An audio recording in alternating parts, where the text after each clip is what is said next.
moi, tu dis sans toi, Jésus, je ne suis rien. Sans toi, Jésus, je ne peux vivre. Loin de tes voies, je me sens faible.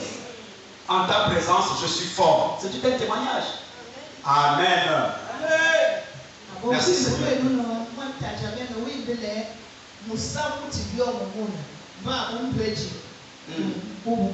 Alléluia. Et nous sommes aujourd'hui dimanche 8 octobre 2023. Et nous avons un thème général. Le thème du mois s'intitule Notre intimité avec Dieu.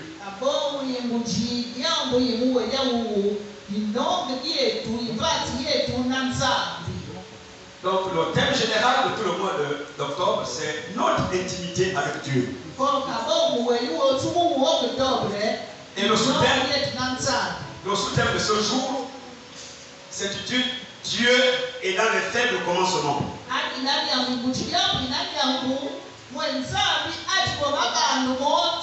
Dieu est dans les faibles commencements.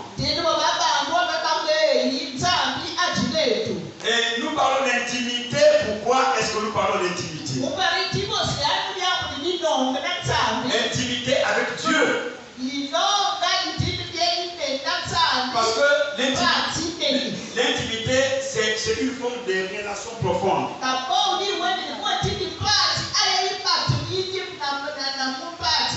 Ça veut dire chercher une relation profonde avec Dieu. Il y a plusieurs espèces de relations. Il y a des relations légères. C'est-à-dire que quand la relation est légère, moindre petite palabre, on se sépare.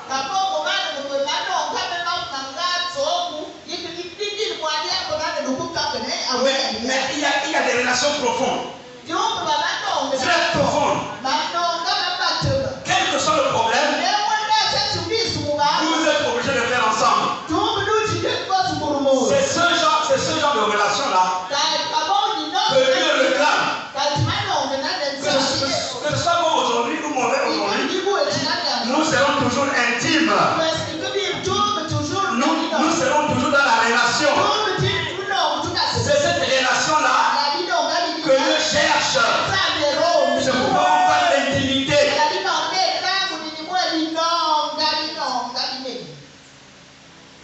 Donc l'intimité n'est pas basée sur un intérêt quelconque. Non.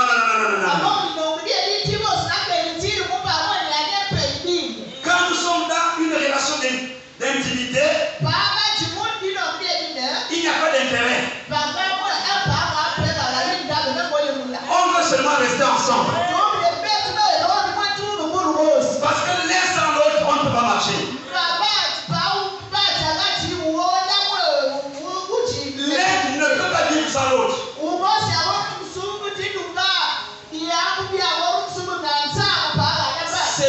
C'est ce genre de relation que Dieu cherche. C'est pas à cause de l'argent. C'est pas pour la nourriture, non. Mais c'est l'intimité. Ça dépasse tout ça. Ah. Alléluia. Voilà là où Dieu veut nous amener. Et cette relation souvent s'approche des couples. On retrouve l'intimité souvent dans les couples. Parce que dans les couples, l'homme connaît la femme et la femme connaît l'homme. Les secrets les plus profonds. Quand on parle d'intimité, on parle de profondeur. On ne parle pas de ce qui est superficiel. Je vous ai dit tout à l'heure que quand une relation est superficielle, moins d'incidents, cette relation peut être brisée. On est ensemble, ça va? Alléluia. C'est pourquoi dans tout le monde là, Dieu va nous enseigner ce qu'est l'intimité.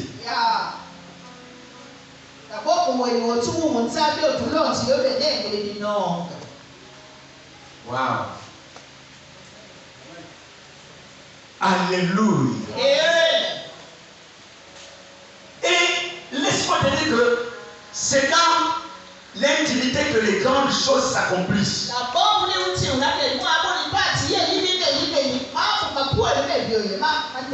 Je disais tout à l'heure que ne néglige pas les débuts de ta marche avec Dieu.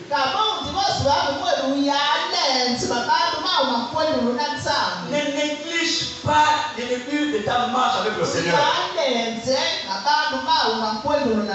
Parce que la suite de ta marche avec Dieu dépend de la manière dont tu t'es converti.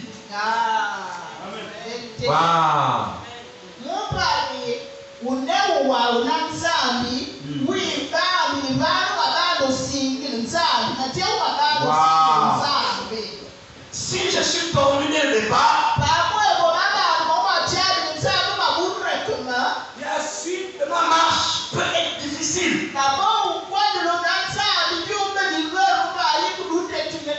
Si je suis droit dès le départ, c'est fort possible que ma marche soit bonne. Il faut donc adopter les bonnes manières. Il faut adopter la bonne attitude avec Dieu.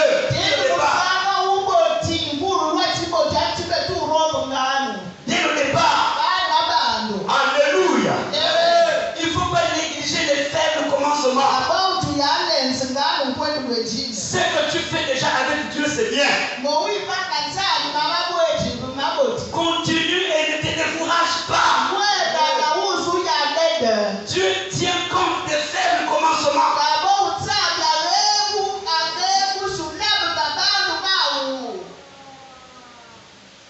Bien, le parcours est long. Sache que le parcours est long. Et il sera toujours long. Sache que tout le monde ne croira pas en toi. Plusieurs te décourageront. Alléluia. Très souvent, tu seras négligé. Très souvent, les gens vont penser que tu es insignifiant.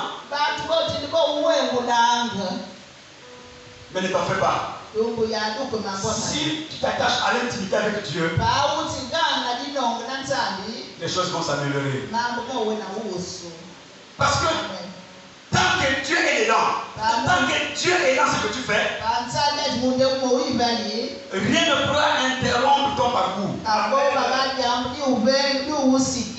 que Dieu est avec toi, rien ne pourra arrêter ton parcours.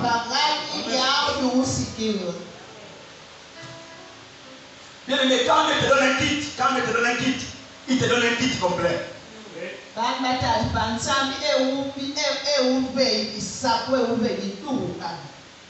Quand Dieu te donne un kit,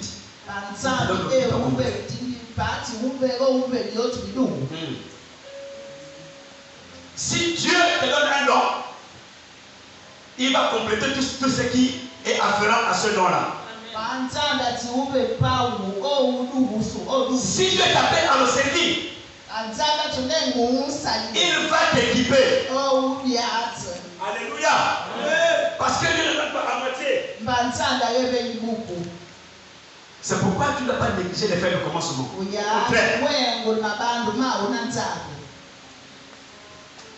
Parce que c'est dans les faits de commencement que tu commences à écrire ton histoire avec Dieu. Amen. Amen. Wow.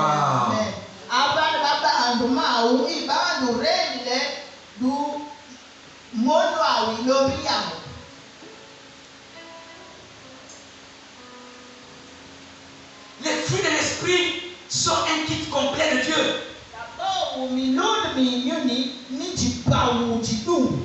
Et quand on parle de l'intimité, on recherche les fruits de l'esprit.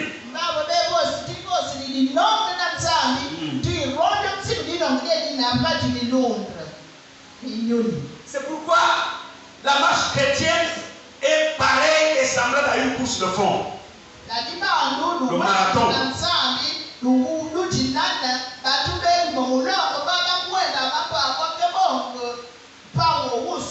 Mon bien-aimé, ma bien-aimée, il faut bien m'écouter ce matin, s'il te plaît. La marche c'est pour ceux qui sont endurants. Et pour les forts. La marche est pour les forts. Et dans le livre de 1 Jean quelque part, il dit, jeunes gens, soyez forts. Parce que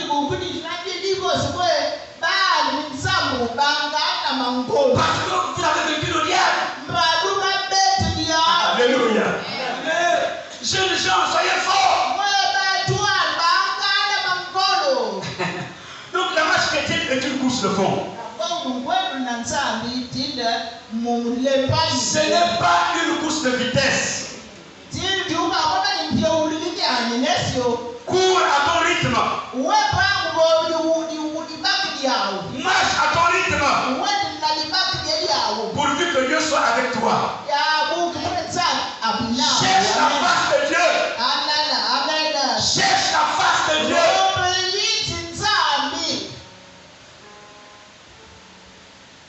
On va aller rapidement dans Philippiens chapitre 3, on va voir. On va essayer de comprendre ce que c'est un marathon. Philippiens chapitre 3, 12 à 14. C'est un passage que nous avons toujours l'habitude de lire ici.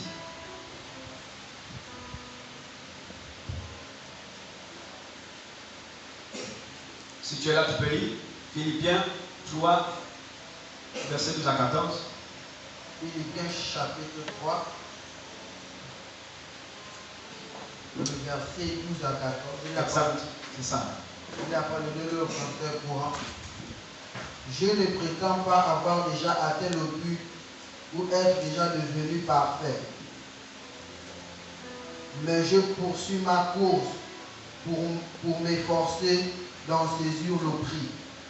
Car j'ai été moi-même saisi par Christ. Verset 13. Non, frère, je ne pense pas avoir déjà obtenu le prix. Mais je fais une chose. Je n'oublie pas ce qui est derrière. Moi, je m'efforce d'atteindre ce qui est devant moi. Verset 14. Ainsi, je cours vers le but afin de gagner le prix que Dieu le prix là-haut. Amen. Alléluia. Ok, ce passage est parlant. Voilà ce que Paul dit. Ce n'est pas que j'ai déjà remporté le prix ou que j'ai déjà atteint la perfection. En fait, Paul dit que je ne suis pas encore arrivé, j'ai encore des problèmes aussi. Je ne suis pas encore arrivé. Mais je connais pourquoi je cours. Mais si je cours, c'est pour avoir un prix. Je dois avoir ce prix-là. C'est pourquoi je cours. Mais quand je cours là, j'oublie ce qui est passé. Je regarde maintenant ce qui est devant moi. Je ne regarde ce qui m'ont passé. Je regarde ce qui est devant moi. Si je regarde le passé, je ne pourrais pas bien courir. Alléluia. C'est pourquoi il dit au verset 13 que frère, je ne pense pas l'avoir saisi. Mais je fais une chose, oubliant ce qui est en arrière et me portant vers ce qui est à l'avant. Je cours dans le but pour remporter le prix de la vocation céleste de Dieu en Jésus-Christ. Alors, vous voyez que c'est une course de marathon. La course de vitesse va te fatiguer.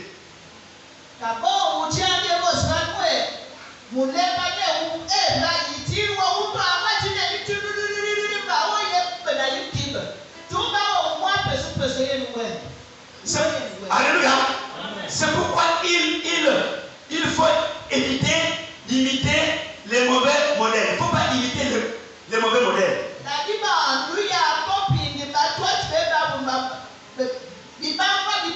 Quand tu viens à l'église, tu viens pour Dieu. Tu ne viens pas pour un homme. Quand tu viens à l'église, tu ne viens pas pour un frère ou une soeur.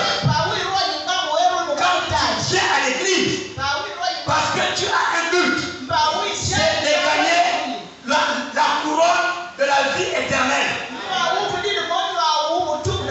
Parce que chacun de nous qui courons, si tu arrives à la fin de la course, Dieu va te faire porter la l'éternel. Oh, Shabbat Sakara. Quand on court, il ne faut pas regarder à gauche et à droite. Il ne faut pas regarder derrière. Parce qu'il y a des mauvais coureurs. Si tu regardes, pendant que tu cours et tu regardes cette personne-là, cette personne-là, tu risques de mal courir.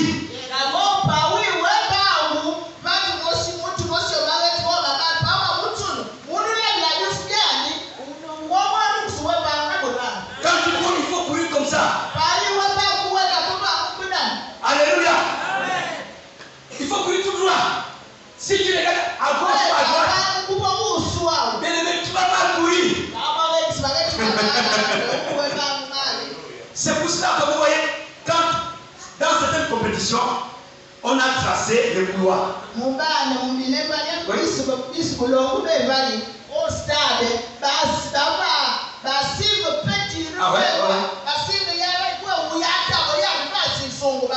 Parce qu'il y a des mauvais coureurs. Dis à l'autre, il y a des mauvais coureurs. Parce qu'il y en a qui trichent en courant. Hey, il y en a qui trichent en courant. C'est pourquoi, quand tu viens à l'église, il ne faut pas regarder quelqu'un. Il ne faut pas regarder quelqu'un. Cherche à regarder Jésus.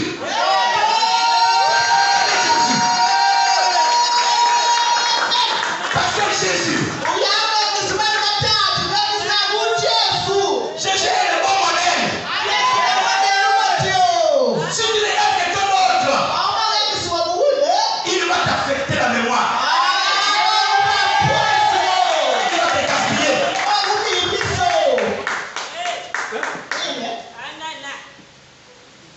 Parce que tu diras, si lui il court mal, donc moi aussi je peux aussi courir mal. Est-ce que tu m'entends bien? Parce que tu diras, quel est le danger de regarder l'autre? Parce que Paul a dit, oublie ce qui est en arrière. Parce que si tu fais ça, et que l'autre est tombé, ça te prend quelques secondes. Ça te prendra quelques secondes. Si l'autre est tombé, dans un marathon, si l'autre est tombé, il y a l'ambulance qui arrive. L'ambulance est chargée de ça.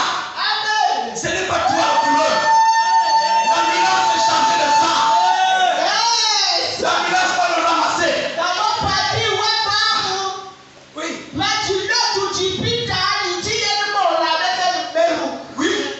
C'est pas toi. Est-ce que c'est toi? My God. C'est ça l'évangile.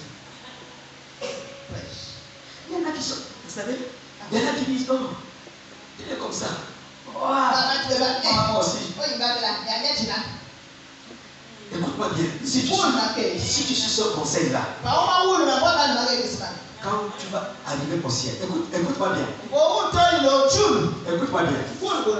Peut-être que tu ne comprends pas bien la parole de Dieu. La Bible dit ceci. Quand Lazare est mort, la Bible dit qu'il a été enseveli, il a été enterré. Et vous savez, quels sont les gens qui l'ont reçu? Quels sont les gens qui sont venus le chercher? Les anges. La Bible dit, maman, les anges sont venus le chercher. Quand Lazare est mort, la Bible dit, les anges sont venus le chercher pour l'amener dans le sein d'Abraham.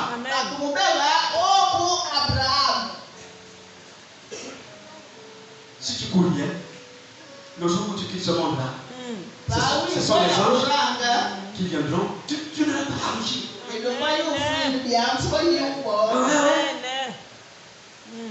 Tous ceux qui remportent ce prix-là, quand ils partent, quand ils quittent ce monde-là, ce sont les anges.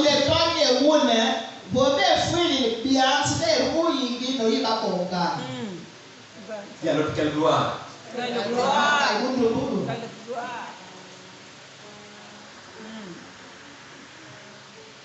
Est-ce que à partir d'aujourd'hui, tu vas encore baser ta foi sur un serviteur de Dieu ou bien sur un frère, une soeur? Écoutez-moi bien. Le pasteur Moulouna n'est pas tombé dans la boîte pasteur. Même si c'est le Seigneur qui m'a appelé, mais je ne suis pas tombé du ciel. J'ai une histoire. Je suis né par un homme et une femme. Pasteur, mon don de niveau. Si au-dessus, on dit ma bonne, on va sauver le pasteur. J'ai une histoire. Je suis né par un homme et une femme. J'ai été élevé quelque part. J'ai appris à marcher quelque part. On me chicotait. Je me rappelle que quand moi-même me frappait, elle me mettait dans le panier, elle versait un seau d'eau et j'étouffais. Je pouvais mourir comme ça. Je n'ai jamais oublié ça. Et ça, il faut faire ça à vos enfants. Il ne faut pas faire ça. Elle me met sur le panier, elle me pétille. Je ne bouge pas, elle me verse de l'eau. Je pouvais mourir. Il faut jamais faire ça à vos enfants. Je l'aime bien, c'est le passé. Mais j'ai envie de te dire que j'ai traversé beaucoup de difficultés.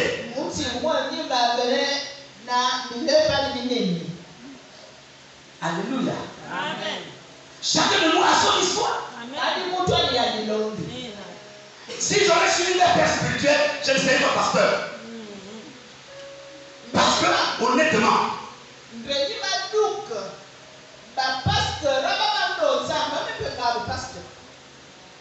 mon père spirituel, je peux le dire qu'il a divorcé. Mon père spirituel, c'est pas pour le dénigrer. Nous étions à l'église, je crois que mon épouse est avec moi. Notre maman spirituelle nous appelle. Papa, oui, venez ici en tout, trouvez-moi en tout. Votre père m'a abandonné. Là maintenant, une autre femme qui est même Nganga. Il est maintenant avec une autre femme qui est Nganga. J'ai pris la voiture, on est parti. Ce jour-là, on voulait aller vraiment lui parler, mais on ne l'a pas trouvé. Il s'était déplacé aussi dans un autre village. Vous m'écoutez bien? Si nous on regardait tout ce que nos pères faisaient, on ne peut pas y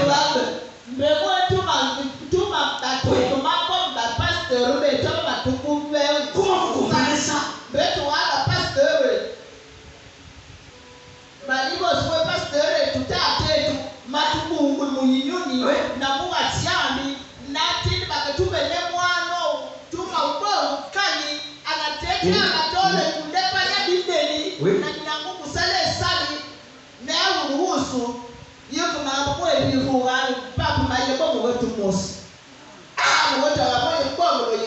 Il y a quel choc? C'est un choc. Ton père qui t'a consacré diable. Il m'a consacré diable. Les jeunes de 40 jours. Ouais. Les jeunes de 40 jours.